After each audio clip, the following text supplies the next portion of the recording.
আমরা সপুষ্পক উদ্ভিদের যৌন জনন এই চ্যাপ্টারটা শুরু করেছিলাম এবং আগের দিনকে আমরা পরাগযোগ বা পলিনেশন এই জিনিসটাকে কমপ্লিট করেছিলাম। তো পলিনেশন এখানে কি হচ্ছিল যে একটা মেল ফ্লাওয়ার থেকে বা অ্যান্থার থেকে কি হচ্ছিল, পোলেন গ্রেন, অ্যান্থার থেকে পোলেন গ্রেন কোথায় যাচ্ছিল, স্টিগমাতে যাচ্ছিল আর ফার্টিলাইজেশন করছিল। তো এই যে পোলেন গ্রেন এ তো নিজে নিজে যেতে পারে না, কারণ এ তো হয়ে থাকে নন মোটাইল, এ তো নন মোটাইল হয়ে থাকে, তো একে তো যেতে কাউকে হেল্প করতে হবে। তো যারা হেল্প করে এবার নন মোটাইল হয়, এই অ্যান্থার থেকে এখানে যেতে পারবে না, কারণ এটা একটা ধরো গাছ রয়েছে, এই গাছে একটা ফুল রয়েছে, এই ফুলে ধরো এই অ্যান্থারটা থেকে পোলেন গ্রেন রিলিজ হয়েছে, এবারে কি করে যাবে অন্য একটা ফুলে, তার জন্য এর কি লাগবে, কিছু এজেন্টস লাগবে। এই যে এজেন্টস গুলো রয়েছে এদেরকে বলা হয় পলিনেটর। আজকে আমরা পলিনেটর এদেরকে দেখব, অর্থাৎ পরাগযোগের বাহকদেরকে দেখব। তো এই যে পলিনেটর বা পরাগযোগের বাহক এরা দু ধরনের হয়, কিরকম, একটা যাদেরকে আমরা বলে থাকি এবায়োটিক অর্থাৎ নন লিভিং, আর একটা হয়ে থাকে বায়োটিক অর্থাৎ লিভিং। নন লিভিং এর মধ্যে কারা পড়ে, আমাদের সিলেবাসে রয়েছে দুটোই, এয়ার আর ওয়াটার। মানে যখন ওই পোলেন গ্রেনটা, এই যে পোলেন গ্রেন ছিল, এই পোলেন গ্রেনটা অর্থাৎ মেল ক্যামেটোফাইট যখন এয়ারের মাধ্যমে অন্য একটা গাছের স্টিগমাতে গিয়ে পড়ছে, তখন সেটাকে আমরা বলবো বায়ু পরাগী ফুল। কি বলা হবে, বায়ু পরাগী ফুল। আর ওই পোলেন গ্রেনটাই যদি ওয়াটার বা জলের মাধ্যমে যায় তখন সেটাকে বলা হবে জল পরাগী ফুল। কিন্তু যেটা ইম্পর্টেন্ট সেটা হচ্ছে এদের ইংলিশ টার্মটা, জল পরাগী আর বায়ু পরাগী। তো জল পরাগী ফুলদেরকে বলা হয় হাইড্রোফিলি, আর বায়ু পরাগী যে ফুল তাদেরকে বলা হয় অ্যানিমোফিলি। তাহলে কি পলিনেটর দু ধরনের হতে পারে, এবায়োটিক আর বায়োটিক। এবায়োটিকও কে কে হতে পারে, এক এয়ার হতে পারে বা অ্যানিমোফিলি হতে পারে, আর ওয়াটার হতে পারে বা হাইড্রোফিলি হতে পারে। তাহলে বায়োটিকের মধ্যে কারা পড়ে, বায়োটিকের মধ্যে আমাদের বইতে বলা আছে যে বায়োটিকের মধ্যে পড়ে হচ্ছে অ্যানিমালস। বায়োটিকের মধ্যে কারা পড়ে, অ্যানিমালসরা পড়ে, মেইনলি অ্যানিমালসরা পড়ে। এই অ্যানিমালসদের মধ্যেও কারা পড়ে, মেইনলি ইনসেক্টসরা পড়ে। এছাড়াও ব্যাটসরা হতে পারে, বার্ডস হতে পারে, স্নেইল হতে পারে, কিন্তু মেইনলি কাদের দ্বারা হয়ে থাকে, ইনসেক্টদের দ্বারা হয়ে থাকে। আর যেমন বায়ু পরাগী ফুলকে আমরা অ্যানিমোফিলি বলে থাকি, জল পরাগী ফুলকে আমরা হাইড্রোফিলি বলে থাকি, ঠিক তেমনি ইনসেক্টদের দ্বারা অর্থাৎ পতঙ্গদের দ্বারা যখন পরাগযোগ ঘটে তখন তাদেরকে বলা হয় এন্টামোফিলি। এই তিনটে টার্ম ইংলিশে, এন্টামোফিলি, হাইড্রোফিলি, অ্যানিমোফিলি, তিনটে টার্ম কিন্তু মাথায় রাখতে হবে, কারণ কোশ্চেনে কিন্তু তিনটে টার্ম থাকে। প্রত্যেকটাকে আলাদা আলাদা করে দেখে নিই আমরা। একটা কি ছিল, এবায়োটিক, আর একটা হচ্ছে বায়োটিক। আচ্ছা, এবায়োটিক মানে এখানে যে এজেন্টসরা রয়েছে তারা নন লিভিং, অর্থাৎ এর ক্ষেত্রে পোলেন গ্রেন যেটা হবে, এই পোলেন গ্রেনটা ওয়েস্ট বেশি হবে। অর্থাৎ কি হবে, এবার পোলেন গ্রেনই যদি বেশি পরিমাণে ওয়েস্ট হয়ে যায় তখন এর পলিনেশন হওয়ার চান্স খুব কম থাকবে। পলিনেশন হওয়ার চান্সটা কি হবে, কম থাকবে। আর বায়োটিকের ক্ষেত্রে কি হয়, এজেন্টস থাকে কারা, লিভিং অর্থাৎ ইনসেক্টরা থাকে। এদের ক্ষেত্রে পোলেনের যে ওয়েস্টটা, পোলেন গ্রেনের যে ওয়েস্টেজ সেটা হয় থাকে কম। ঠিক আছে, তাহলে এই বায়োটিকের থেকে বায়োটিক এই এজেন্টরাই আমাদের নেচারে সবথেকে বেশি, মানে বেশিরভাগ ফুল বায়োটিকই হয়ে থাকে। এবায়োটিক খুব কম হয়ে থাকে, কারণ এবায়োটিকে ম্যাক্সিমাম যে পোলেন রয়েছে সেই ম্যাক্সিমাম পোলেনটা ওয়েস্টই হয়ে যায়, একটা গাছ থেকে অন্য একটা গাছে পৌঁছাতেই পারে না, তত করে নষ্টই হয়ে যায়। আর বায়োটিকে তো সেসব সমস্যা নেই, কারণ একটা ইনসেক্ট নিয়ে যাচ্ছে, একটা পাখি নিয়ে যাচ্ছে, একটা বাদুড় নিয়ে যাচ্ছে, সেক্ষেত্রে তারা কি হয়, ওয়েস্টেজটা কম করতে পারে, মানে নিজেদের মতো করে নিয়ে যেতে পারে এবং সঠিক জায়গায় নিয়ে যেতে পারে। ওরা জানে কোন গাছটাতে নিয়ে যেতে হবে এবং নির্দিষ্ট টাইমের মধ্যে নিয়ে যেতে পারে। এই কারণে এবায়োটিকে কি হয়ে থাকে, প্রচুর পরিমাণে ওয়েস্ট হয়ে থাকে পোলেন গ্রেন, তাই চান্সও কি হয় কম থাকে পলিনেশন হওয়ার। এবায়োটিকের যে প্রথম এজেন্ট সেটা হচ্ছে এয়ার। এয়ারটাকে কি বলা হয়? অ্যানিমোফিলি। অ্যানিমোফিলি মানে অ্যানিমাল নয়, অ্যানিমোফিলি মানে কিন্তু এয়ার হবে এক্ষেত্রে, বায়ুর মাধ্যমে। এবার একটা ফুল যেটা বায়ুর মাধ্যমে পলিনেশন করছে, অর্থাৎ তার কাছে এমন কি কি ফিচার্স থাকা দরকার যার সাহায্যে সে সহজে পলিনেশনটা করতে পারে। যেমন প্রথম তো ফ্লাওয়ার। এবারে ফ্লাওয়ারটা যেটা, এর ক্ষেত্রে কাউকে অ্যাট্রাক্ট করার কোনো ব্যাপার নেই। বায়ু তো একটা অজীব জিনিস, যেটা এবায়োটিক জিনিস, সে তো অ্যাট্রাক্ট হবে না কোনোভাবে। তো সেই ক্ষেত্রে একে অ্যাট্রাক্ট করার জন্য কোনো ব্রাইট কালারের দরকার নেই, কোনো গন্ধের দরকার নেই, কোনো নেকটারের দরকার নেই।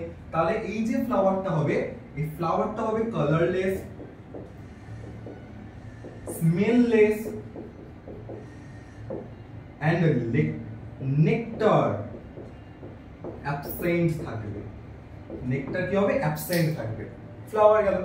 এইবার এই যে বায়ুপরাগী ফুল, এর ক্ষেত্রে যে পোলেন গ্রেনটা, এই পোলেন গ্রেনটার মধ্যে কি থাকলে সহজে পলিনেশন করতে পারবে।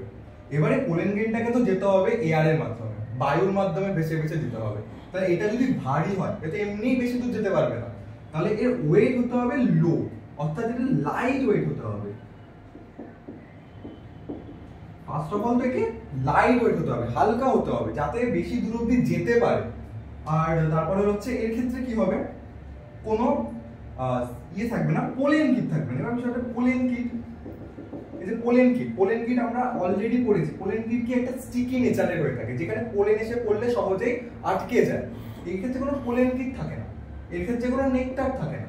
এবার যেহেতু এটা বায়ুর মাধ্যমে ট্রান্সফার হবে, তাই এটাকে লাইট ওয়েট হতে হবে, এটাকে স্মল হতে হবে, কারণ বেশি দূর অবধি যেতে হবে, স্মল হতে হবে। তারপরে এই ক্ষেত্রে কোনো পোলেন কিট থাকে না। এবার বায়ুর মাধ্যমে একটা ব্যাপার আছে, এটা তো কোনো অ্যানিমাল নয়, এটা এবায়োটিক। তাহলে পোলেনটা কি করে বুঝবে যে আমাকে এই ফুলটাতে এসেই পড়তে হবে? এটাতে কি হয়, এই যে ফিমেল, এটা একটা ফিমেল ফ্লাওয়ার রয়েছে, ঠিক আছে, এটা একটা ফিমেল ফ্লাওয়ার। এই ফিমেল ফ্লাওয়ারে যে স্টিগমাটা রয়েছে, এই স্টিগমাটা তুলনায় অন্যান্য ফুলের থেকে হাইটে বড় হয়। অর্থাৎ এর যে স্টিগমা হয়, এই স্টিগমাটা কি হয়ে থাকে, লার্জ হয়ে থাকে। এতে কি হয়, এটা লার্জ হওয়ার ফলে কি হচ্ছে, ধরো এখান থেকে একটা এয়ার এর মাধ্যমে কি যাচ্ছে, পোলেন গ্রেনটা ট্রান্সফার হচ্ছে, যেতে যেতে কি হয়, এখানে কানেক্ট হয়ে যায়। কারণ এটা লার্জও হয়, আবার ফেদারিও হয়ে থাকে, ফেদারিও হয়ে থাকে, লার্জও হয়ে থাকে, আবার ফেদারিও হয়ে থাকে। এই লার্জ আর ফেদারি হয় কি হবে, ইজিলি কি করতে পারবে, এরা ক্যাপচার করতে পারবে, এরা ইজিলি ক্যাপচার করতে পারবে। কাকে ক্যাপচার করতে পারবে? Pollen Grenke. এরা ইজিলি পোলেন গ্রেনকে কি করতে পারবে, ক্যাপচার করতে পারবে। তাহলে ইজিলি পলিনেশনটাও হয়ে যাবে। এবার হচ্ছে এদের ক্ষেত্রে আরেকটা স্পেশালিটি থাকে, সেটা হচ্ছে এদের যে স্টেমেন থাকে, স্টেমেনটা হয়ে থাকে লার্জ। তার মানে কি বুঝলাম, এদের ক্ষেত্রে স্টিগমাও লার্জ হয়, এদের ক্ষেত্রে স্টেমেনও লার্জ হয় বা এক্সর্টেড হয়, বা এক্সর্টেড হয়, লার্জ বা এক্সর্টেড হয়। এর ফলে কি হবে, এদের পোলেনটাকে রিলিজ করতে ইজি হবে, পোলেনটা রিলিজ করতে পারবে, খুব ইজিলি রিলিজ করতে পারবে। এবার হচ্ছে কি, তার মানে এয়ার বুঝতে পারছি যে এদের ক্ষেত্রে ফ্লাওয়ার সেটা কালারলেস হচ্ছে, স্মেললেস হচ্ছে এবং নেকটার অ্যাবসেন্ট থাকছে। আর এদের যে পোলেন গ্রেন রয়েছে সেটা লাইট ওয়েট হচ্ছে, স্মল হচ্ছে এবং পোলেন কিট অ্যাবসেন্ট থাকছে, তাই না? এদের ক্ষেত্রে কোনো পোলেন কিট থাকছে না, কারণ পোলেন কিটের দরকার নেই এদের ক্ষেত্রে। আর এদের যে স্টিগমা আর স্টেমেন, এই দুটোই কি হচ্ছে, লার্জ হচ্ছে। আর স্টিগমা তো ফেদারিও হয়, যার ফলে খুব ইজিলি কি হয়, এরা পোলেন গ্রেনটাকে ক্যাপচার করে নিতে পারে। তার মানে কি বুঝলাম, এদের ক্ষেত্রে স্টেমেন আর স্টিগমা এই দুটোই কি হয়ে থাকে, লার্জ হয়ে থাকে। এই কন্ডিশনটাকে বলা হয় টেসেলস, টেসেলস। এবং এটা দেখা যায় কার ক্ষেত্রে, মেইজের ক্ষেত্রে বা ভুট্টার ক্ষেত্রে, মেইজ বা ভুট্টার ক্ষেত্রে, তাই না? ভুট্টার ক্ষেত্রে আমরা দেখে থাকি যে এদের স্টেমেন এবং স্টিগমা দুটো এদের ভোজ্য অংশ হয়ে থাকে, স্টেমেন আর স্টিগমা। টেসেলসটাকে ওদের ভোজ্য অংশ বলে, আমরা যেটা খাই। তো এদের ক্ষেত্রে দেখা যায় কি, স্টেমেন আর স্টিগমাটা লার্জ। তার মানে ভুট্টা কি বা মেইজ কি হয়ে থাকে, এক ধরনের বায়ুপরাগী ফুল হয়ে থাকে। এছাড়াও এই বায়ুপরাগী যে ফুল রয়েছে না, এই বায়ুপরাগী ফুলগুলোর ক্ষেত্রে ওভিউল হয়ে থাকে সিঙ্গেল। ওভিউল কি হয়ে থাকে, সিঙ্গেল ওভিউল হয়ে থাকে। কারণ একটা গাছে যদি একটা ফুলে যদি একের বেশি ওভিউল প্রেজেন্ট থাকে, তার মানে সেটাকে ফার্টিলাইজ করতে একের বেশি পোলেন ক্যাপচার করতে হবে। এবার যেখানে প্রচুর এয়ারে প্রচুর পরিমাণে তো অলরেডি পোলেন ওয়েস্টই হয়ে যাচ্ছে আস্তে আস্তে, তাহলে আর একটাকে ইজি করব না, একটাকে ফার্টিলাইজ করা বেশি ইজি একের বেশির থেকে। তাই কি হয়, এদের ওভিউলটা সিঙ্গেল হয়। আর এদের যে টেসেলস থাকে, এর এক্সাম্পল কি হবে, ভুট্টা বা মেজ। এছাড়াও আরো কিছু এক্সাম্পল আছে, যেমন ধান, গম, এদের ক্ষেত্রেও কি দেখা যায়, এয়ার পলিনেশন, অর্থাৎ এরা হয়ে থাকে অ্যানিমোফিলাস। এবার সেকেন্ড কি ছিল, ওয়াটার। ওয়াটারের মাধ্যমে যারা করে তাদেরকে বলা হয় কি হাইড্রোফিলি, ওয়াটার বা হাইড্রোফিলি। ওয়াটার বা হাইড্রোফিলির ক্ষেত্রে নাম থেকে আমরা বুঝতে পারছি সেই সমস্ত ফুলরাই পলিনেশন করবে ওয়াটারের মাধ্যমে যারা কিনা ওয়াটারে প্রেজেন্ট, অর্থাৎ অ্যাকোয়াটিক হয়ে থাকে, অ্যাকোয়াটিক হয়ে থাকে। এখান থেকে একটা কোশ্চেন হতে পারে যে অল অ্যাকোয়াটিক প্ল্যান্টস ওয়াটারের দ্বারাই পলিনেশন করে থাকে, ঠিক না ভুল? এটার অ্যান্সার হবে ভুল, কারণ ওয়াটারের অ্যাকোয়াটিক প্ল্যান্টস যারা, তারা তো ওয়াটারের দ্বারা করবেই পলিনেশন, কিন্তু সমস্তই ফুল যারা কিনা ওয়াটারে রয়েছে তারা যে ওয়াটারের দ্বারা পলিনেশন করবে এর কোনো মানে নেই। যেমন একটা কোশ্চেন যদি হয়, নিচের কোনটি জল পড়াকি ফুল? অপশন ধরে রয়েছে পাতা শ্যাওলা, পাতা ঝাঁঝি, পদ্ম, অল। এর অ্যান্সার হওয়া উচিত কি, পাতা শ্যাওলা জলে থাকে, পাতা ঝাঁঝিও জলে থাকে, পদ্মও জলে থাকে, তাহলে এর অ্যান্সার হওয়া উচিত ছিল অল। কিন্তু এটা হবে না, কারণ পাতা শ্যাওলা পাতা ঝাঁঝি তো জলের দ্বারা করে, কিন্তু পদ্ম হয়ে থাকে একটা ব্রাইট কালারের ফুল, একটা ব্রাইট কালারের ফুল। এ ইনসেক্টদেরকে অ্যাট্রাক্ট করতে পারে, তাই এ কি হয়ে থাকে, পতঙ্গ পরাগী। এ হয়ে থাকে কি, পতঙ্গ পরাগী। তাহলে অল তো হবেই না, এর অ্যান্সার হবে কি, নিচের কোনটি জল পরাগী ফুল? এর অ্যান্সার হবে পাতা শ্যাওলা, পাতা ঝাঁঝি, এই দুটোর মধ্যে হবে। কিন্তু পদ্ম এটা ব্রাইট কালারের ফুল, কি করে ওয়াটারের দ্বারা পলিনেশন করবে? এটা ইজিলি অ্যাট্রাক্ট করতে পারবে কাকে, ইনসেক্টদেরকে। তাই ইনসেক্টদেরকে অ্যাট্রাক্ট করলে কি হবে, ইনসেক্টদের দ্বারা পলিনেশন করে থাকবে, এয়ারের দ্বারা হবে না। তার মানে যে কটা গাছ ওয়াটারের দ্বারা পলিনেশন করে তারা সবাই অ্যাকোয়াটিক হবে, কিন্তু যতগুলো গাছ অ্যাকোয়াটিক হয়ে থাকে, মানে যতগুলো গাছ জলে থাকে, তারা সবাই যে জলের দ্বারাই পলিনেশন করবে এর কোনো মানে নেই। এক্সাম্পল হচ্ছে পাতা শ্যাওলা, পাতা ঝাঁঝি, এরা জলের দ্বারা করে। আবার পদ্ম, শালুক, এরকম যে ফুলগুলো রয়েছে এরা কিন্তু জলের দ্বারা করে না, এরা ইনসেক্টদের দ্বারা করে, কারণ এরা ইনসেক্টদেরকে অ্যাট্রাক্ট করতে পারে। তার মানে ওয়াটারের ক্ষেত্রে তো বুঝে গেলাম, ঠিক এয়ারের মতোই এদেরও যে ফ্লাওয়ারটা হবে না, এদের ফ্লাওয়ারটা হবে কালারলেস, স্মেললেস। কারণ কি, এদের কাউকে অ্যাট্রাক্ট করতে লাগছে না, এরা তো কি হয়, এরা প্যাসিভ ফ্লোট করে, অর্থাৎ জলের মাধ্যমে বয়ে গিয়ে অন্য একটা ফুলের গর্ভমুণ্ডে পড়ে এবং পলিনেশন ঘটায়। তো এদের ক্ষেত্রে কাউকে অ্যাট্রাক্ট করার কোনো দরকার নেই, তাই না?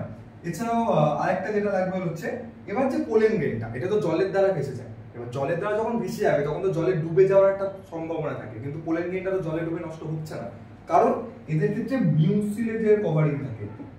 মিউসিলেজ কভারিং থাকে, কি থাকে, মিউসিলেজ কভারিং। এদিকে একটা মিউসিলেজ কভারিং প্রেজেন্ট থাকে।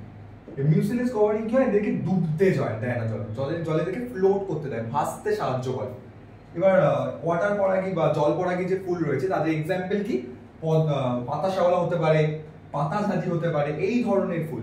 তার মানে সমস্ত ফুল যারা অ্যাকোয়াটিক তারা যে জলের দ্বারা করবেই পলিনেশন এর কিন্তু কোনো মানে নেই, কারণ যারা অ্যাট্রাক্ট করতে পারে ইনসেক্টদেরকে তারা ইনসেক্টদের দ্বারাই করবে পলিনেশন। যেমন পদ্ম, শালুক, এরা ইনসেক্টদেরকে কিন্তু অ্যাট্রাক্ট করতে পারে। তাই সবকটা অপশন জল দেখে অল করে দেওয়ার কোনো মানে হয় না। 3 নম্বর হচ্ছে কি, বায়োটিক এজেন্ট। আচ্ছা, বায়োটিকের মধ্যে কারা পড়ে, বায়োটিকের মধ্যে পড়ে হচ্ছে অ্যানিমালসরা। এবার অ্যানিমালসদের মধ্যে আমরা ম্যাক্সিমাম বললাম যে ইনসেক্টদের দ্বারাই হয়ে থাকে, ইনসেক্টসদের দ্বারাই হয়ে থাকে। এক্ষেত্রে কিন্তু পোলেন গ্রেনটা ওয়েস্টও কম হয়ে থাকে, ইনসেক্টদের দ্বারা কিন্তু পোলেন গ্রেনটা ট্রাভেল করছে। ইনসেক্টদের মধ্যে মেইনলি কারা হয়ে থাকে, হানি বি, মেইনলি কারা হয়ে থাকে, হানি বিরা হয়ে থাকে। এবার ইনসেক্টদের দ্বারা যারা করে তাদেরকে কি বলা হয়, এন্টামোফিলি। এন্টামোফিলি। তো এন্টামোফিলি যে প্ল্যান্টস গুলো হয়ে থাকে তাদের ক্ষেত্রে এদের ফিচার্স কি, এদের ফ্লাওয়ার্স কি রকম হবে। এবার এদের ফ্লাওয়ার্স কি রকম, ফার্স্ট এদের ফ্লাওয়ার্স খুব ইম্পর্টেন্ট হচ্ছে, কারণ এদেরকে কাউকে অ্যাট্রাক্ট করতে হবে। একটা ইনসেক্ট কেন ওই ফ্লাওয়ারে গিয়ে বসবে, ওই ফ্লাওয়ারে পোলেন গ্রেনটাকে কেন করে নেবে, কারণ সে অ্যাট্রাক্ট হচ্ছে তার দ্বারা। তো ইনসেক্টটাকে অ্যাট্রাক্ট করার জন্য এটা ব্রাইট কালারের হয়ে থাকে, ব্রাইট কালারের হয়ে থাকে। এর একটা স্মেল থাকবে, এক্ষেত্রে নেকটার প্রেজেন্ট থাকবে, তাই না? এবার এদের যে পোলেন গ্রেন, গ্রেনটা, এদের একটা স্পেশাল ফিচার রয়েছে। এদের ক্ষেত্রে পোলেন কিট প্রেজেন্ট থাকে, যে এর আগে কোথাও ছিল না। এদের ক্ষেত্রে কিন্তু পোলেন কিট প্রেজেন্ট থাকে। তাহলে এখানে যদি কোশ্চেন হয়, আমার কাছে একটা পোলেন গ্রেন রয়েছে, ওই পোলেন গ্রেনটা ইনসেক্টদের দ্বারা পলিনেশন হবে কিনা কি করে বুঝবো? যদি ওই পোলেন গ্রেনটাতে পোলেন কিট প্রেজেন্ট থাকে তাহলে বুঝতে পারবো কি হ্যাঁ এই ইনসেক্টদের দ্বারা পলিনেশন হবে। যদি ইনসেক্টদের দ্বারা পলিনেশন না হয় তাহলে এর ক্ষেত্রে পোলেন কিটটা থাকবেই না। পোলেন কিট একমাত্র এন্টামোফিলাস প্ল্যান্টদের ক্ষেত্রেই কিন্তু প্রেজেন্ট থাকে। এছাড়া এদের ক্ষেত্রে কি হবে, ফ্রেগনেন্স আর স্মেল রয়েছে, ব্রাইট কালার থাকবে, নেকটার প্রেজেন্ট রয়েছে, এদের ক্ষেত্রে পোলেন কিট প্রেজেন্ট থাকবে। তারপরে যেমন এদের এক্সাম্পল কি হতে পারে, এদের প্রচুর এক্সাম্পল, ম্যাক্সিমাম সমস্ত মানে আমাদের যে আশেপাশে যত আমরা অ্যাঞ্জিওস্পার্ম দেখতে পাই এরা ম্যাক্সিমাম সবাই কিন্তু ইনসেক্টদের দ্বারাই কিন্তু পলিনেশন করে, ম্যাক্সিমাম সবাই। যেমন এক্সাম্পল আমরা বলতে পারি আম, রসনা, এরা কিন্তু সবাই কিন্তু এন্টামোফিলাসই হয়ে থাকে, ইনসেক্টদের দ্বারাই কিন্তু পলিনেশন করে থাকে। এবার ইনসেক্টদের মধ্যে তো যেমন হানিবি পড়ে, ঠিক আছে, হানিবি পড়ে, অ্যানিমালের মধ্যে ইনসেক্টও পড়ে। এছাড়াও আরো তো রয়েছে, যেমন বার্ডস রয়েছে, ব্যাটস রয়েছে, তারাও তো রয়েছে। তো বার্ডস কিরকম হবে, কোন ফুলগুলো বার্ডসদের দ্বারা হয়? এবার বার্ডস বা পাখি এরাও পোলেন গ্রেনটার দ্বারা অ্যাট্রাক্ট হতে হবে। তো এদের ক্ষেত্রে কি হবে, ব্রাইট কালার হবে, স্মেল থাকবে, নেকটার প্রেজেন্ট থাকবে, কিন্তু পোলেন কিট থাকবে না। পোলেন কিট কেবলমাত্র প্রেজেন্ট থাকে এন্টামোফিলাস প্ল্যান্টদের ক্ষেত্রে। তো বার্ডসদের জন্য কি হবে, ওই যে পোলেন গ্রেনটা রয়েছে, পোলেন গ্রেনটা সাইজ হবে লার্জ, পোলেন গ্রেনটা লার্জ সাইজের হবে। পোলেন গ্রেন রয়েছে এটা লার্জ সাইজের হবে, লার্জ হবে যাতে বার্ডসরা দেখতে পায় এবং সেক্ষেত্রে অ্যাট্রাক্ট হয়। এর ক্ষেত্রে কোনো স্মেলের দরকার হয় না, এদের ক্ষেত্রে কোনো স্মেল থাকে না, এদের ফ্লাওয়ারে কোনো স্মেল থাকবে না, স্মেল অ্যাবসেন্ট থাকবে। এছাড়া তেমন কোনো স্পেশাল ফিচার এদের নেই। এদের এক্সাম্পল খুব ইম্পর্টেন্ট, এর এক্সাম্পল হতে পারে পলাশ, বইতে যে বইতে যা যা এক্সাম্পল রয়েছে সেইগুলো ইউজ করলেই হবে, মাদার, এগুলো হয়ে থাকে। বার্ডসদের ছাড়া এছাড়া ব্যাটস থাকে। ব্যাটসদের ক্ষেত্রে খুব ইম্পর্টেন্ট একটা বিষয় যেটা, সেটা হচ্ছে এরা থাকে রাতে, এরা নিশাচর হয়ে থাকে। এবার রাতে যখন হয়, এরা রাতে পোলেন গ্রেন তো দেখতে পায়, তাই পোলেন গ্রেনটার কালার আছে কি নেই তাতে এদের কোনো ফারাক পড়ে না। তাই বার্ডসদের ক্ষেত্রে যে পোলেন গ্রেনটা হয় সেই পোলেন গ্রেনটা কালারলেস হয়, এতে কোনো কালারের দরকারই হয় না, কারণ দেখতেই তো পাবে না, কালারলেস হয়। তাহলে এরা অ্যাট্রাক্ট হবে কি করে, এদের স্মেল দিয়ে। এদের যে ফ্লাওয়ার আছে না, এই ফ্লাওয়ারের স্মেল খুব তীব্র স্মেল হয়, আর স্মেল দ্বারা অ্যাট্রাক্ট হয়, আর স্মেলের দ্বারা অ্যাট্রাক্ট হয়ে বার্ডসরা কি করে, পলিনেশন ঘটায়। আর এদের এক্সাম্পল কলা গাছ, কদম গাছ, এইসব জায়গায় কি হয়, আমরা বার্ডসদের দ্বারা কি হয়, ব্যাটসদের দ্বারা বা বাদুড়ের দ্বারা কি হয়ে থাকে, পলিনেশন করতে দেখে থাকি। তাহলে সব থেকে বেশি পলিনেশন কার দ্বারা হয়ে থাকে, বায়োটিকদের দ্বারা হয়ে থাকে, বায়োটিকদের দ্বারা হয়ে থাকে। বায়োটিকদের মধ্যে সব থেকে বেশি কাদের দ্বারা হয়ে থাকে, ইনসেক্টদের দ্বারা হয়ে থাকে। ইনসেক্টদের মধ্যে সব থেকে বেশি কারা করে থাকে, হানিবিরা করে থাকে। আর বায়োটিক আর এবায়োটিকের মধ্যে বায়োটিক, কারণ বায়োটিকে প্রচুর পরিমাণে পোলেন গ্রেন যেটা আছে সেটা ওয়েস্ট হয়ে যায়। তাহলে আজকে ক্লাস এইটুকু।